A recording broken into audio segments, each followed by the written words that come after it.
Þú ert hinn Valdinn í Valdimar. Já. Hvað ertu kallaðir? Þú veist, ertu líka kallaður Valdi eða bara á hljómsveitaræfingum og svona? Já, sko, ég svona yfirleitt kallað Valdi, sko, af bara mínu fólki og vinnum, sko, en það ennþá svona stundum smá rigningur ef að vera hérna, Valdi, þú veist, þá kannski verið að tala við Valdimar. Og hvernig... Þá fæ ég mitt formlegra nafn, Þorvaldur. Já. Þannig að já, en yfirleitt svona, þetta ekkert mikill rigningur samt. Var það einhvern tímann eitthvað annað hljóðfæri sem var inn í myndinu eða þér eða voru það strax trommurnar? Nei, ég byrjaði í tónlistarskólanum í Garðinum, held ég því ég var 8 ára, þá byrjaði ég að læra píanó. En mér minnir nú að það hafi nú verið ekki fyrsta valið mitt, sko, ég held ég að verið settur á píanó af því að það einhverlega var engin trommuleikari að kenna í tónlistarskólanum, það var bara svona einhver kennarinn sem tók að sér að kenna svona fyrstu tökin en besti vinur minn var sem að teldi eini trommunemandinn þá í skólanum. Þannig að meðan ég var að læra á píanó þá var hann búinn að vera að læra á trommur í 1 eða 2 ár. Og þá svona heima í honum, þá sá ég trommusetti, sko. Og það heillaði mig miklu meira en píanóið, sko.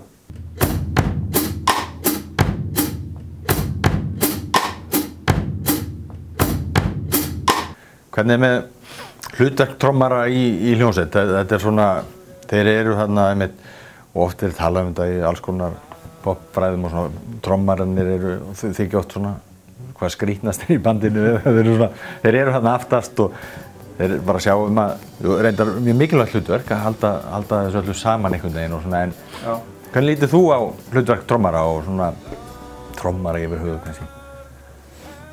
Sko, það náttúrulega bara kannski augljósasti punkturinn er að þeir náttúrulega sjá að halda ryþmanum í gangi í bandinu. Þeir eru mikilvægastir. Þeir eru mikilvægastir, já. Það er nú þetta vitna í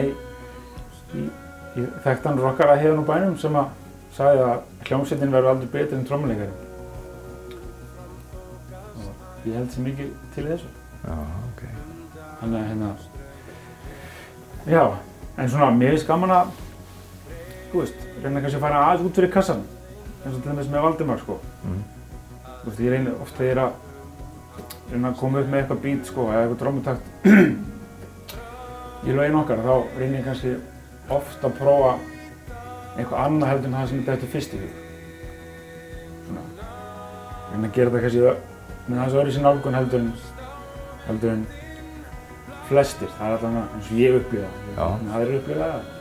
Reynir að gera þetta svolítið krefjandi fyrir þig? Nei, ekki nefnilega krefjandi, bara svona mér finnst gaman að fara kannski svona aðeins öðruvísi leiðir með að búa til trommutakka. Ekki það að ég sé að reyna að finna upp hjólið eða eitthvað þannig, þú veist, það er alls ekki þannig. Mér finnst gaman að kannski búa til eitthvað svona stíl sem að kannski þekkist ef maður heyrir hann. Já. Ég hef gaman á trommuleikurum sem að ef maður heyrir eitthvað lag í útvarpinu og ef þú þekkir trommuleikara þá getur þú giskað, já ég held að þetta sé þessi trommuleikari. Bara þegar þú heyrir einhvern veginn svona einhverja litla núansa eða eitthvað sem ég gera.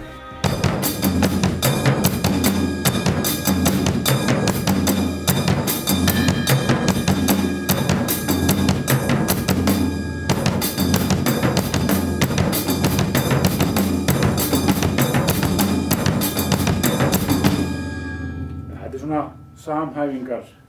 Samhæfingar, já. Þetta fer með heilan á manni svolítið á kól, sko. Mér langar aðeins að byrja bara út í, þú varst meira tónlistarkennari heldur en kannski meðlumir í hljómsveitinni Valdimar. Hérna ertu. Já, þetta er svona. Og hefur verið bara síðan þú varst krakki nánast, þú hefur ekkert farið úr tónlistarskólanum, nú ertu bara að kenna. Já, ég var náttúrulega í gamla tónlistarskólanum sem var þannig á Austurgötu. Og var þar alveg, þannig að ég fór inn í Reykjavík í nám og svo fór ég í háskólanám. En ég, svona eftir ég kláraði háskólanámið þá langaði mig alltaf að koma aftur hingað og kenna hér. Því ég kenndi einnig nokkur ár áður en ég fór í háskólanám. Hvernig á það við þig? Hvernig er að vera kennari og tónlistarkennari? Það er kannski öðruvísi heldur en að vera kennari. Þú þekkir það kannski ekki í munin en hvernig er að vera tónlistarkennari allavega? Mér finnst það bara mjög skemmtilegt sko. Og þetta er náttúrulega svolítið öðruvísi kennsla til þess kannski heldur en að vera að kenna í grunnskóla. Þú veist, það ertu með þessi 20, 30, 40 krakka í einu. Hérna ertu bara oftast með einn í einu. Þannig að maður þarf svolítið svona að stilla sig inn á hvernig nemanda fyrir sig. Þú veist, þeir eru með mismunandi nálganir og mismunandi hugmyndir og mismunandi þarfir. Þannig að mér finnst það mjög skemmtilegt. Þannig að þó maður sé að kenna kannski allan daginn frá 9 á morgnana til 7 á kvöldin, þá þetta er alltaf svo mikil endurnýjun, hálftíma fresti eða klukkutíma fresti, þegar nýji nemendur kemur. Þannig að ég held að hendi mér mjög vel að kenna. Vita nemendur, já, sennilega þú búin að vera í einhver tíma, þá vita þér að kannski þú ert í hljómsveit, einni vinsælustu hljómsveit landsins og einna færustu trommur landsins, hefur maður heyrt, ef ekki sá besti. Já, það er svona ekki rétt. Þeir segja það margir í bransanum. Já, það var allir sínum spóinir, sitt sínum hverjum. En komst þið svo vel inn þarna? Já. Þetta er nýja platan, sko. Smá spómo. Já. Nei, þú veist, jú, sumir hafa kannski séð mig eitthvað staðar, þú veist, en ég held að krakkar sem byrjaði 3., 4., 5. bekk, þeir kannski vita ekkert. Vita ekkert, hafa ekki mikið hlustað á hljómsveitina Valdimar, kannski? Nei, þú veist, það er kannski líklega að foreldrar að viti hver ég er.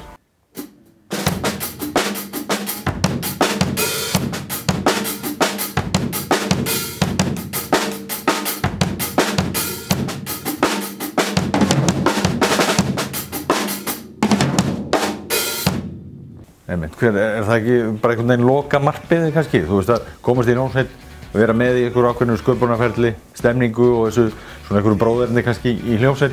Jú, algjörlega.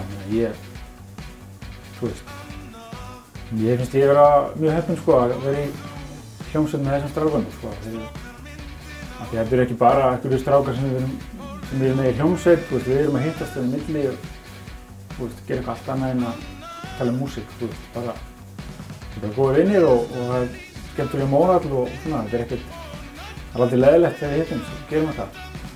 Þannig að mér finnst það mjög mikilvægt, það er ekki sikkert alltaf þannig í hljómsveitum. Nei.